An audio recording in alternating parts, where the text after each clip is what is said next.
Sabiam que o pintor Michelangelo estava tão obcecado com a perfeição na sua arte que chegou a matar pessoas para estudar o corpo delas? Espero que não, porque o que acabei de dizer é uma fofoca. E não é uma fofoca recente, é uma fofoca do século XVI, quando Michelangelo ainda estava vivo. Michelangelo nunca matou ninguém, pelo menos até onde sabemos.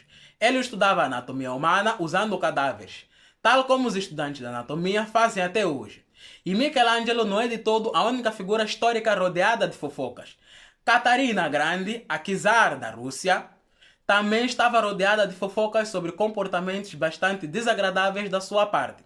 Fofocas que talvez tenham sido inventadas pelo seu próprio filho, ou pelo menos foi o que me disseram lá no grupo do WhatsApp. Mesmo a morte de Catarina não a livrou das fofocas.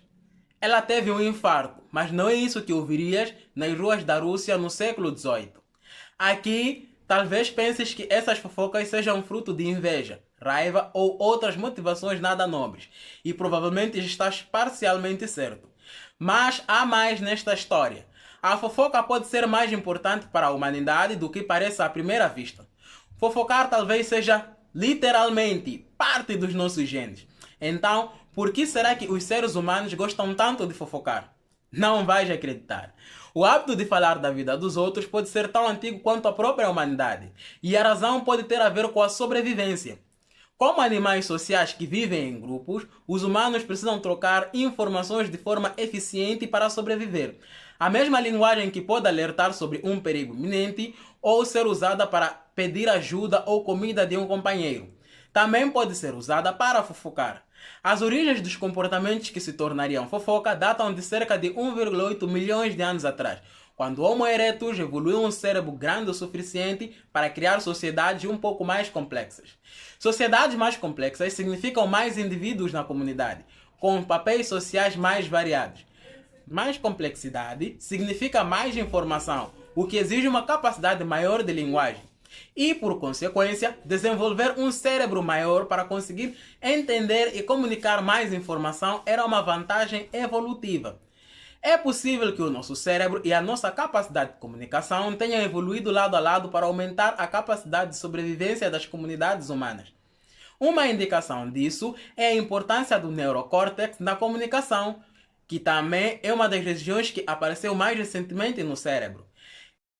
É por causa de um neurocórtex grande que conseguimos escrever, fazer arte e contar histórias no melhor estilo Homo sapiens sapiens. E memes. Não podemos esquecer dos memes. Já ouviste falar em catação? E não te preocupes porque não vou mandar que cates nada. Ainda estou a falar sobre fofoca. Catação é o ato de afagar a pele ou os pelos e catar ectoparasitas. Isso é bastante comum entre vários mamíferos, especialmente os primatas como o macaco de Gibraltar. O antropólogo britânico e psicólogo evolucionista Robin Dunbar fez uma ligação entre o hábito de catação nos primatas e o hábito de fofocar entre os seres humanos. Segundo ele, as duas atividades geram pertencimento, conexão e prazer. E há um ponto muito curioso. Dentro desse mesmo estudo, do mesmo antropólogo, existe também um conceito que ficou conhecido como o número de Dunbar. Basicamente, Dunbar argumenta que existe uma relação entre o tamanho do nosso cérebro e o tamanho do grupo com o qual nos relacionamos e mantemos contato frequente. Assim, cada um de nós seria capaz de conhecer e relacionar-se com até 150 pessoas. Ou seja, ter 1000 seguidores no Instagram não significa nada e a tua vida é uma mentira. De acordo com Dunbar, se um grupo tiver mais do que 150 membros, é improvável que dure muito tempo ou que seja coeso. Ou seja, o teu cérebro não só evoluiu para fofocar e comunicar, mas também existe um limite mental para o número de relações que consegues manter. Nessa mesma linha, Dunbar defende que o nosso círculo social mais próximo seria formado por apenas 5 pessoas, entes queridos realmente queridos, seguido por sucessivas camadas de 15 bons amigos, 50 amigos, 150 contactos, 500 conhecidos e 1500 pessoas que consegues reconhecer em algum momento. É importante notar que estes números representam médias e não se aplicam de forma igual a todos. Mas a ideia de que existe um limite para a quantidade de informação social que conseguimos armazenar faz todo sentido. Até porque ganhar e manter intimidade com alguém leva tempo. Se tens mais de 150 amigos em alguma rede social, Isso certamente inclui as camadas externas ao teu círculo social, como os teus colegas de escola com quem não falas há 20 anos. Vale a pena mencionar que há discordâncias sobre o papel central da comunicação na evolução do cérebro humano. Alguns investigadores atribuem o desenvolvimento do cérebro a outras funções, como o controle motor fino, que merecia até ter um vídeo próprio. Mas hoje estamos a focar-nos na hipótese do cérebro humano como uma ferramenta social. E não é só o cérebro que afeta a sociedade. A sociedade em que vives também afeta a forma como pensas. E essa é justamente a função da fofoca. Dar-te as informações de que precisas para te conectar com a sociedade. Por exemplo, com a internet, as formas de socializar ganharam uma nova dimensão. Os jovens que cresceram a socializar na internet talvez sintam menos necessidade de proximidade física para criar intimidade. A internet hoje oferece novas formas de comunicação que os humanos do passado não tinham. Mas mesmo com essas novas formas de comunicação, os humanos parecem usar a internet principalmente para manter o tipo de conexão que têm ou gostariam de ter fora da internet. A internet mudou a forma como os seres humanos se comunicam. No entanto, não mudou tanto assim com quem se comunicam ou sobre o quê. Mas há uma coisa que está a mudar com quem os humanos se comunicam: inteligências artificiais. Mais especificamente, IAs que geram texto. A inteligência artificial está tão boa em se passar por humanos através de textos que existem aplicações dedicadas a permitir que possas fazer amizade com inteligências artificiais que tu próprios crias, ou que imitam o comportamento de celebridades ou personagens fictícias. Há até uma rede social single player onde toda a gente é uma inteligência artificial menos você. As IAs até mandam mensagens privadas para iniciar conversas. Esta é a primeira vez na história em que os humanos estão a procurar conexão humana fora de humanos. A única constante é que os humanos continuam à procura de conexões sociais, seja através de fofoca ou de jogos online.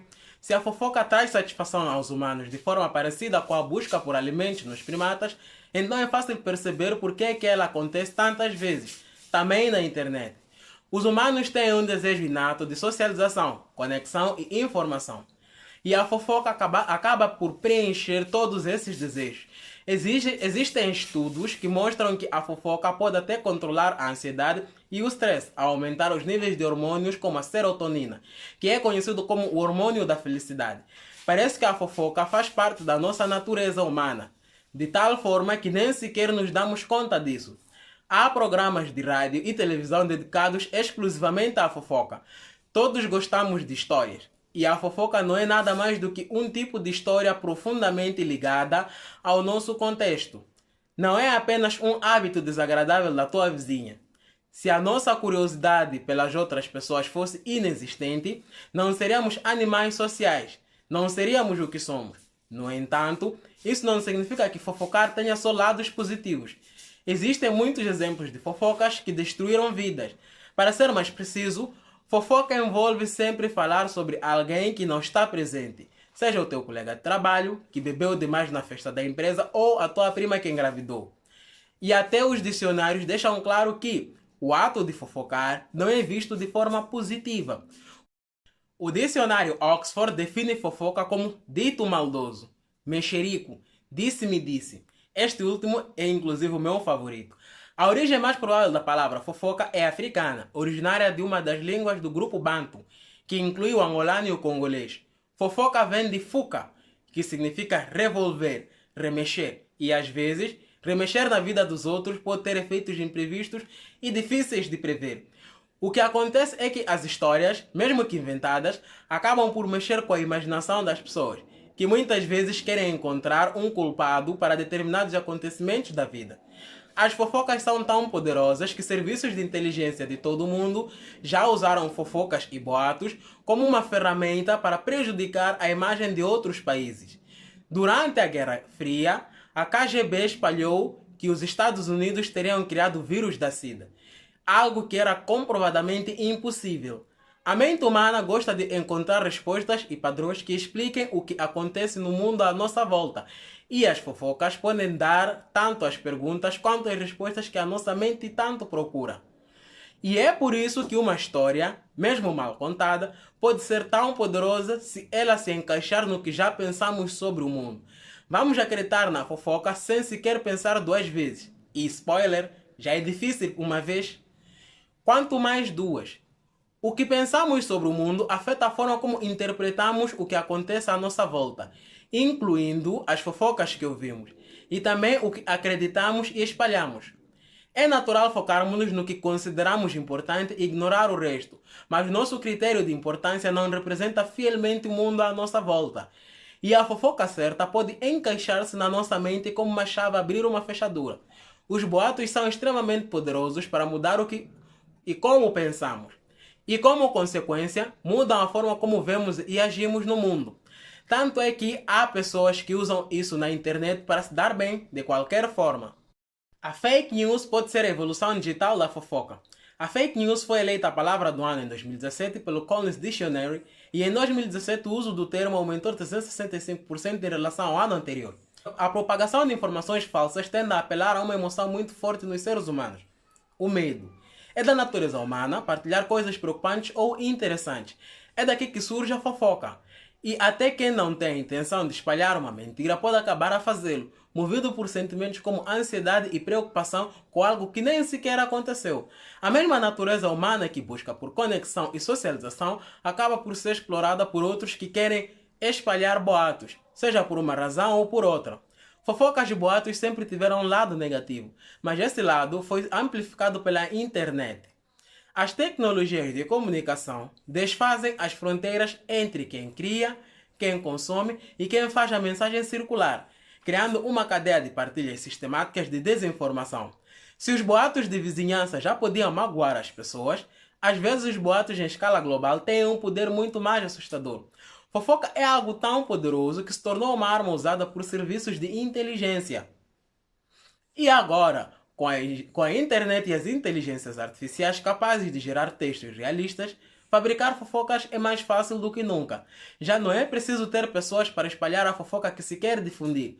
Basta usar boatos para gerir milhares de perfis falsos nas redes sociais.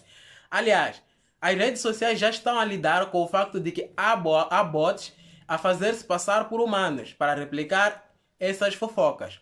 No livro Tratado Geral sobre a Fofoca, uma análise da desconfiança humana, o psiquiatra brasileiro José Ângelo Gaiarsa fez uma análise sociológica, filosófica e psicológica da fofoca.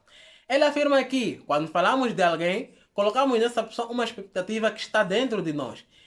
A forma como vemos o mundo reflete o tipo de histórias, mitos e fofocas que carregamos dentro de nós. Histórias e fofocas mudam os humanos, e os humanos mudam o mundo. Logo, as fofocas acabam por mudar o mundo. E agora estamos a enfrentar um novo desafio: as fofocas criadas artificialmente, usando inteligência artificial para convencer as pessoas dessa fofoca. Uma das principais razões pelas quais as pessoas acreditam nos boatos na internet é porque elas acreditam que o boato veio de outro ser humano. Outro ser humano com preocupações e uma visão de mundo semelhante à dela. Estamos feitos para confiar nas preocupações uns dos outros. E na internet, a curiosidade e a preocupação naturais do ser humano estão a ser exploradas. E isso é realmente preocupante. A fofoca errada pode acabar por magoar alguém, mesmo sem que o façamos por querer. Vale a pena pensar duas vezes antes de começar a fofocar, especialmente sobre informações que apenas vimos na internet. Dizem que Sócrates, o filósofo, recomendava uma técnica para aplicarmos quando pensássemos em fofocar. São 3 perguntas. O assunto é verdade? Faz bem a alguém? É útil de alguma forma? Eu acredito que esta história que vos contei vos tenha sido verdadeira, boa e útil. Muito obrigado e até o próximo vídeo.